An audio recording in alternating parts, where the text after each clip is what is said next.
Sir వారు మాట్లాడినప్పుడు senior సభ్యులు ఆయన మాట్లాడడం కరెక్ట్ కాదు, నేను అనలేదని చెప్పారు అధ్యక్ష. రికార్డు చూడండి అధ్యక్ష.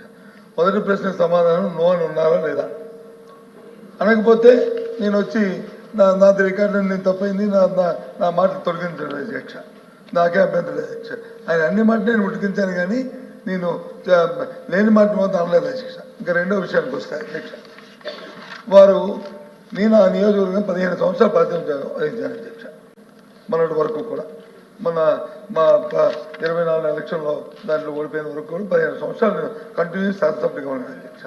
15 సంవత్సరాల్లో రాని డయేరియా ఎప్పుడు ఏ ఒక్కరు కూడా చనిపోయిన నేపథ్యంలో ఈ 4 సంవత్సరాలు ఈ 4 నెలల కాలంలోనే ఎందుకు చనిపోతుంది అధ్యక్ష? 5 సంవత్సరాల్లో మరి 4 నెలలు 4 నెలల కింద చనిపోవచ్చు కదా అధ్యక్ష. అక్కడ కానీ పరివార లోపం వస్తే నేను క్లియర్ కట్గా చెప్పాను అధ్యక్ష.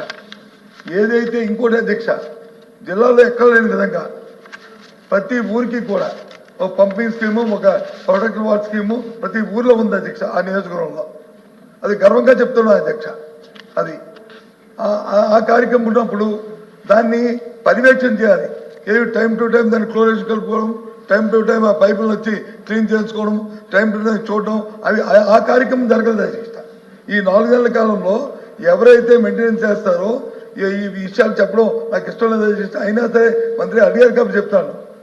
ఆ లోపాలు ఎవరు చేయాలి, ఎవరు చేయకూడదు, ఈ కాంట్రాక్ట్ నాకు కావాలి, ఆ కాంట్రాక్ట్ తొలగించేయాలి, ఆ వర్కర్ని తీసేయాలి, ఆ వర్కర్ని మళ్ళీ కొత్త వాడిని వేసుకోవాలి, వాడి దగ్గర మళ్ళీ 50,000 లక్ష మళ్ళీ వాడి దోచుకోవాలి అని అక్కడ కొట్లాడి జరిగింది అధ్యక్ష. ఈ 4 నెలల కాలంలో వీటికి కారణాలు ఇవ్వధ్యక్ష. నేను అసలు అంతవరకు జోలికి పోదలుచుకోలేదు. అయినా వారు అడిగారు కాబట్టి నేను చెప్తున్నాను అధ్యక్ష. పర్యవేక్షణ లోపం వల్ల జరిగిన అధ్యక్ష అంతే అధ్యక్ష. దాన్ని సర్దిద్దుకొని ప్రజలకు మంచి చేయడానికి ఆలోచించేయండి అధ్యక్ష. నీ మీద మా మీద మీరు విమర్శలు చేసుకుంటే దాని మీద వచ్చే ప్రయోజనం లేదు అధ్యక్ష. ప్రయోజనం లేదు అధ్యక్ష. అక్కడ గౌరవ శాసనసభ్యులు వాళ్ళని అడగడం అధ్యక్ష ఎందుకు జరిగిందో చెప్తారు. ఇప్పుడు శాసనసభ్యులు అక్కడ ఉన్న శాసనసభ్యులు మీ శాసనసభ్యులు కదా అధ్యక్ష, వారితో ఒకసారి సమావేశం పెట్టుకుంటే అధ్యక్ష అడగండి అధ్యక్ష, చెప్తారు. ఏ పని ఎందుకు అది జరిగిందో, ఏ కారణం వల్ల జరిగిందో అది తెలుస్తుంది. అంతేగాని పెద్దానికి గత ప్రభుత్వం అంటే గత ప్రభుత్వం ఏం చెప్తే చెప్పండి. ఇందాక చెప్పారు గత ప్రభుత్వం. సరే, ప్రభుత్వం మీ చేతిలో ఉంది, అధికారం ఎంక్వైరీ చేయండి, తప్పులు జరిగితే దాన్ని శిక్షించండి. ఎవరు వద్దన్నారు మిమ్మల్ని? మేము అడ్డుపెట్టిన ఆగితే ఎందుకంటే ప్రభుత్వం మీది కాబట్టి. కానీ దయచేసి నేను సూటిగా మంత్రిగారిని అడుగుతున్నాను. గొర్రెల మండలంలో మా అధికారులు వచ్చి ఒకరని చెప్పారు. ముఖ్యమంత్రి గారు రాష్ట్రంలో సమీక్షా సమావేశం జరిగినప్పుడు మీ అధికారులు మీరు కూడా ఆ సమావేశం ఉన్నారు. ఎండమండుగు అని ఆయన చెప్పారు. ఆ మర్నాడు ఉప ముఖ్యమంత్రి గారు వచ్చారు, ఆయన 10 మందిని చెప్పారు. అక్కడ సమావేశం జరిగిన తర్వాత ఇప్పుడు మీరు సభాముఖంగా 4 అని చెప్తున్నారు. చూడండి అధ్యక్ష, వాస్తవంగా చనిపోయిన వాళ్ళు 202 మంది హాస్పిటల్కి వెళ్తే అంటే అక్కడ అడ్మిట్ అయితే వాళ్ళకి వచ్చి సౌకర్యం లేకపోయినా ఆ స్కూల్లో అంట అప్పుడు మేము కట్టిన స్కూల్లో ఏవైతే ఆ 4 నెలలు బలంలో బెంచీలు బాగున్నాయి కాబట్టి దానిపై పెట్టి అక్కడ చేస్తే నీళ్ళు చెప్పారు. ఏమయ్యా విజయనగరం హాస్పిటల్ ఉంది, వైజాగ్ హాస్పిటల్ ఉంది, ఆ పక్కన హాస్పిటల్ ఉంది, అది చేయండి.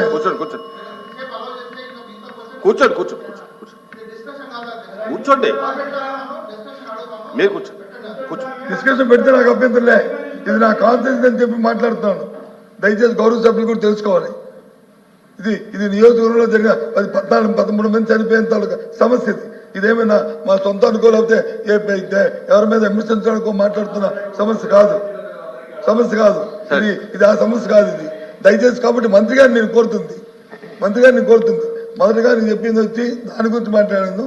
ఆ తర్వాత వచ్చి అక్కడ ఇప్పుడు కూడా చెప్తున్నాను, ఇంకా పర్యవేక్షణ లోపం ఉంది, మెయింటెనెన్స్ లోపం ఉంది. అది మీ సబ్జెక్ట్ కాదు, అది పంచాయతీరాజ్ సంబంధించిన సబ్జెక్టు. దయచేసి అధికారులు కలెక్టర్కి ఆదేశాలు ఇవ్వండి. విశిక్షణ లేకుండా ఎక్కడా కూడా మెయింటెనెన్స్ కి ఇబ్బంది లేకుండా కార్యక్రమం జరగాలని ఆదేశించండి.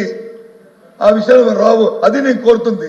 అంతేగాని ఎవరి మీద బురద చల్లాలనో చేయాలనో చెప్పిన విషయం కాదని మీ ద్వారా చెప్తున్నాను అధ్యక్ష. దయచేసి ఎక్స్గ్రేస్ ఇవ్వడానికి మాత్రం ప్రయత్నం చేయండి. ఆ పేదవాళ్ళని ఆదుకోండి అధ్యక్ష. అసలు వెనుకబడిన జిల్లాలో వెళ్ళింది వాళ్ళకి చాలా మంది పిల్లలు అందించే పిల్లలు కుటుంబ పెద్దలు చనిపోయారు.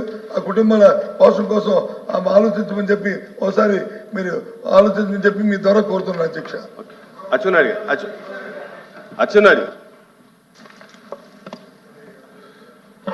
ఉపన్యాసాలు చాలా బాగున్నాయి అధ్యక్ష. ఆ నియోజకవర్గానికి పెద్దలు బొత్స సత్యబాబు గారు ప్రాతినిధ్యం వహించారు. మేము అధికారంలోకి వచ్చిన తర్వాత 2-3 మాసాలు ఇది జరిగింది అధ్యక్ష. మేము కూడా 15-20 సంవత్సరాలు లేనటువంటి వ్యాధులు కలరా కానీ డయేరియా కానీ మనం వింటున్నామంటే బాధ కలుగుతుంది. దీనికి కారణం ఏంటి అధ్యక్ష? పారిశుద్ధ్యం పరిశుభ్రత ఉండాలి, గ్రామ పంచాయతీలు యాక్టివ్గా ఉండాలి, మున్సిపాలిటీలు యాక్టివ్గా ఉండాలి, కార్పొరేషన్లు యాక్టివ్గా ఉండాలి. ఈ 3 యాక్టివ్గా లేకపోతే ఎవరు ఎన్ని చేసినా సరే దీన్ని అరికట్టలేమనేది అందరికీ తెలిసిన విషయం. 5 సంవత్సరాల అధ్యక్ష పంచాయతీలో ఒక పైసా ఖర్చు పెట్టారా? ఒక డ్రైన్ క్లీన్ చేశారా?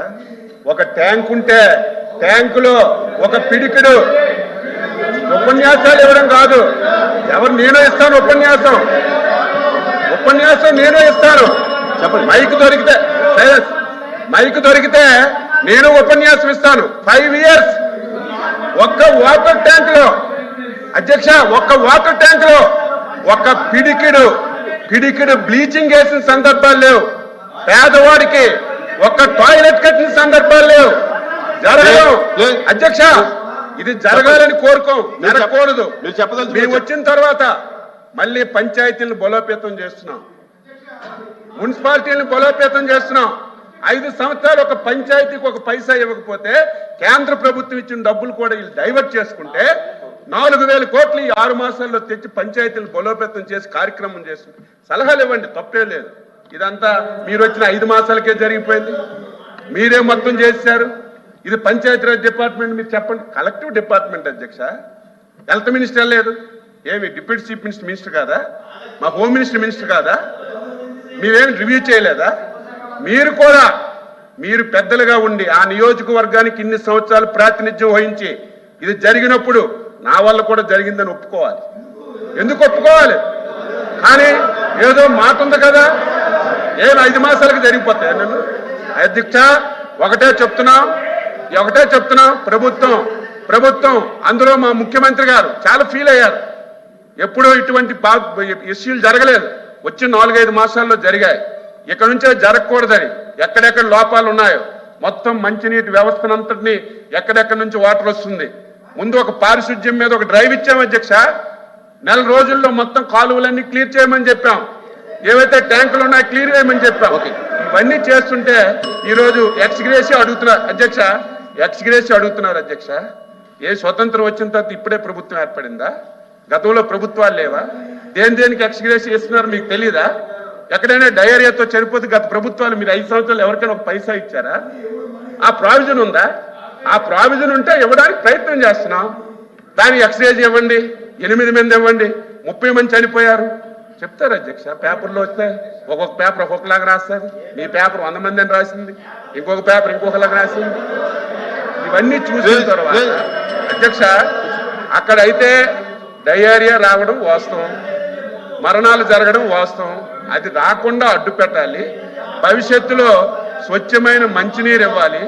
దానికి కూడా మీరు ప్రజాప్రతినిధిగా బాధ్యత వహించాలి. ప్రజల్ని ఎడ్యుకేట్ చేయాలి, వ్యక్తిగత మరుగుదొడ్లు కట్టాలి. ఇవన్నీ చేస్తే తప్ప దీన్ని అరికట్టలేవు. దయవుంచి మళ్ళీ ప్రసంగాలు చేయడం కాకుండా కలెక్టివ్ గవర్నమెంట్ తప్పనిసరిగా పంచాయతీరాజ్ వ్యవస్థను మళ్ళీ మా డిప్యూటీ చీఫ్ మినిస్టర్ గారు దాన్ని యాక్టివ్ చేస్తున్నారు. క్లోరినేషన్ చేస్తాం, డ్రైన్లు క్లియర్ చేస్తాం, మంచినీటి వ్యవస్థను చేసి రాకుండా చేయడానికి మేము అన్ని ప్రయత్నాలు చేస్తాం. చిత్తశుద్ధితో పనిచేస్తున్నామని చెప్పి మీ ద్వారా సభ్యులకు తెలియజేస్తున్నాం.